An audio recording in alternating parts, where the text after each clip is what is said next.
প্রথমে বলবো আমরা বিএনপি চাঁদাবাজি করে? আপনার কাছে কি মনে হয়? না, এটা তো প্রশ্নই আসে না। বিএনপি চাঁদাবাজি করে না, বরং চাঁদাবাজির বিরুদ্ধে বিএনপির রাজনৈতিক অবস্থান আছে। এবং চাঁদাবাজি বিষয়টা নিয়ে একটু আমি কথা বলি হুম, যে হুম। চাঁদা এবং চাঁদাবাজি ২ টা কিন্তু ভিন্ন একটা বিষয়। চাঁদাটা হচ্ছে যে একটা পজিটিভ দিক, যে একটা রাজনৈতিক দল অথবা সামাজিক যেকোনো বিষয়তে সকলের অংশগ্রহণের মাধ্যমে একটা আ রাজনীতি বলেন, সামাজিক কর্মকাণ্ড বলেন, এগুলা যখন চলমান থাকে তখন সেটাকে চাঁদা হিসাবে এটা পজিটিভলি গ্রহণ করা হয়।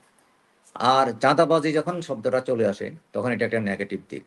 যে সমাজের প্রতি মানুষের জোর করে মানুষের ইচ্ছার বিরুদ্ধে যে চাঁদা নিয়ে অ্যা অ্যা মানে অন্যের সম্পদ ভোগ নিয়ে নেওয়া, এটাই হচ্ছে চাঁদাবাজির একটা বিষয়। কিন্তু বিএনপি তো কখনো কোনো অন্যায় কাজকে প্রশ্রয় দেয় না।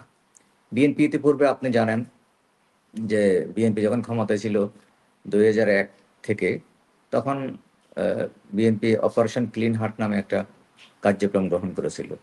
সেদিন এই অন্যায়কে দমন করার জন্য রাজনৈতিকভাবে বা সরকার হিসাবে বিএনপি অন্যায়ের বিরুদ্ধে একটা তাদের স্পষ্ট অবস্থান সেদিন জানান দিয়েছিল। সুতরাং চাঁদাবাজকে তো বিএনপি প্রশ্রয় দেয় না এবং সমর্থন করে না। ইতিমধ্যে ৫ই আগস্টের পরে যেই কথাটা আপনার আজকের আলোচনায় আসছে যে চাঁদাবাজ বা দখলদারিত্ব এটা কি বহিষ্কারের সমাধান? তো আসলে আমরা তো বিএনপি তখন ক্ষমতায় নাই। বিএনপি তো আইনগতভাবে ব্যবস্থা নেওয়ার আ বিএনপির যে সরকারি কোনো নাই। দায়িত্বর মধ্যে সুযোগ নেই আরকি। কিন্তু আমরা আ দলের দলগতভাবে বহিষ্কার করা ছাড়া আমাদের আর কি ব্যাপার আছে? আমরা যখন মনে করব যে একটা ব্যক্তি তার মানে আপনি কি বিভিন্ন মনে করছেন আমাদের প্রশ্ন আগে আমরা একটু যাবো ১ম আপনি কি মনে করছেন বিএনপি চাঁদাবাজি করে? বা না, বিএনপির যুবদল বিএনপি অন্যতম চাঁদাবাজি কেন মনে করব সেটা? বিএনপি তো চাঁদাবাজির বিরুদ্ধে সবসময় পদক্ষেপ নিচ্ছে। তা আপনি তো বললেন বহিষ্কার করছে। আপনি কি জানেন যে এ পর্যন্ত প্রায় ৪ থেকে ৫,০০০ এর বেশি নেতাকর্মীকে বহিষ্কার করা হয়েছে বিভিন্ন সময়ে। আমরা যখন চট্টগ্রাম উত্তর জেলা বিশেষ করে মিরসরাই নিয়ে কথা বলব তখন কিন্তু আপনার থেকে আরো চমৎকার কিছু না শুনবো। যদিও আমাদের দর্শক হয়তো সেটা বিচার করবে। আগে স্পষ্ট করুন বিএনপি চাঁদাবাজি করে কিনা?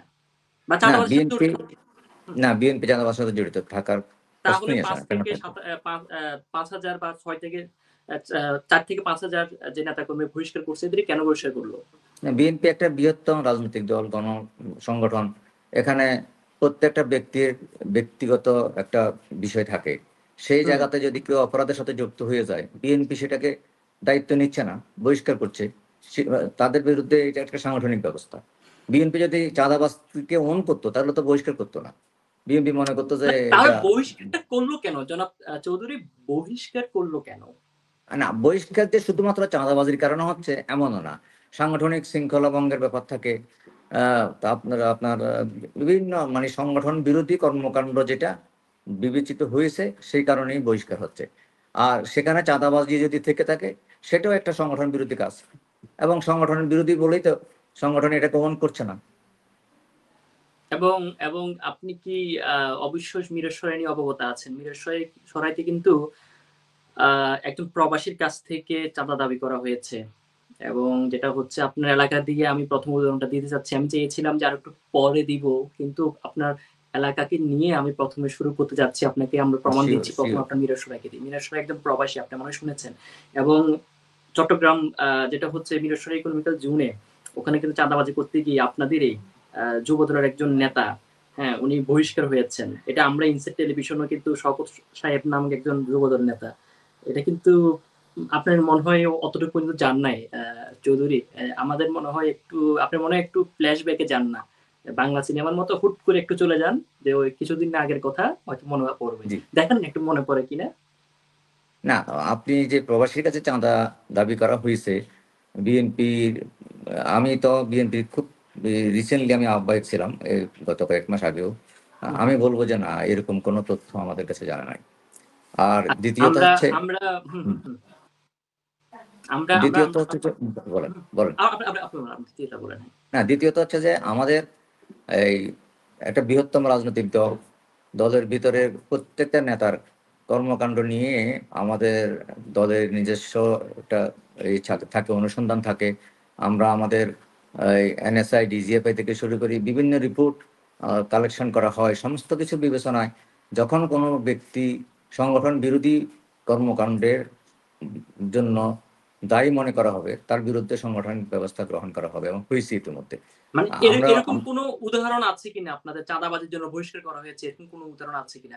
আমরা কিন্তু না, আমার তো বহিষ্কারের যে নোটিশগুলো মিরেশ্বরাইতে যে নোটিশগুলো আসছে এখানে তো এই কথাটা নোটিশে সেভাবে উল্লেখ নাই। সংগঠন বিরোধী শৃঙ্খলা বিরোধী কর্মকাণ্ডের কথাই বলা হয়েছে, কিন্তু চাঁদাবাজিটা উল্লেখ নাই। না চাঁদাবাজির কথাটা তো উল্লেখ। মানে আপনি অন্যান্য যে আমরা কিন্তু মাঝে মাঝে যে আপনাদের মিডিয়া সেল থেকে কিংবা আপনাদের ভেরিফাইড যে পেজটা সেখান থেকেও কিন্তু রিজভী সাহেবের স্বাক্ষরিত অনেকগুলো ইয়া পাই। আমরা আপনাকে অফিস কিনে সেটা পাঠিয়ে দিব। আমাদের ব্যাক স্টেজে সিএম এবং মাসিয়াত আছেন। সিএম মাসিয়াত আমাদেরকে চাঁদাবাজির বিষয়গুলো যেগুলা বিভিন্ন সময় বিএনপির রিজভী সাহেবের স্বাক্ষরিত যে ইয়েগুলো আছে যে বিবৃতি সেই বিবৃতিগুলো আমরা অবশ্যই কমেন্টসে দিয়ে দিবে। না, সেখানে তো বললাম যে বিএনপি সেটা মন করে না। কোনো ব্যক্তি যদি ব্যক্তিগতভাবে এই 5 তারিখের বিপ্লবের যে পরিবর্তন এই পরিবর্তন 5 আগস্টের পরিবর্তনের পর বিএনপি চাঁদাবাজি করে না, আপনি তো সেটা অস্বীকার করলেন। না, বিএনপি চাঁদাবাজি করে না, তো আমি অস্বীকার করছি না, এটা সত্য যে বিএনপি চাঁদাবাজি করে না।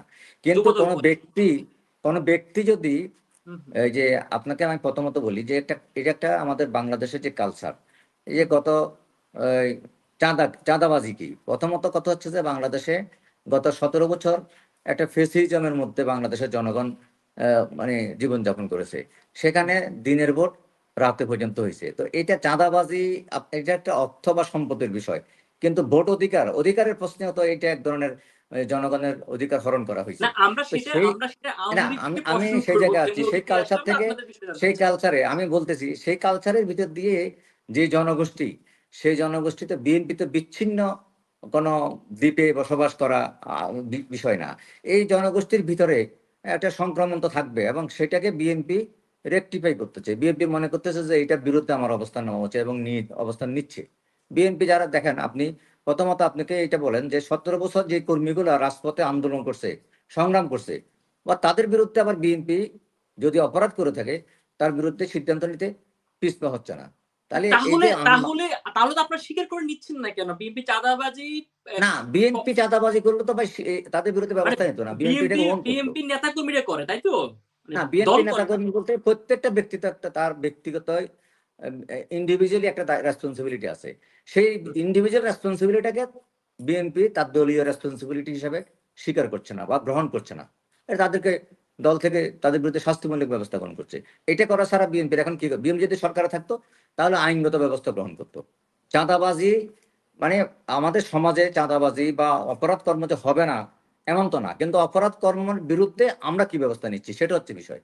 আমি যদি সরকারে থাকতাম, আমার দল, তাহলে আমাদের আইনগত ব্যবস্থা থাকতো, যেটা অতীতে হয়েছে। অপারেশন ক্লিন হার্ট যে কথাটা বাংলাদেশের মানুষ, আপনারাও জানেন, সবাই জানে যে বিএনপির অনেক লোক সেদিন অপারেশন ক্লিন হার্টে আপনার যাদেরকে সাসপেক্ট মনে করা হয়েছে তাদের বিরুদ্ধে আইনগত ব্যবস্থা গ্রহণ করা হয়েছে। এখন বিএনপি ক্ষমতায় নেই, বিএনপি কিন্তু সাংগঠনিকভাবে যতটুকু ব্যবস্থা নেওয়া দরকার বা সুযোগ আছে সেটাই নিচ্ছে। তাহলে করে কে?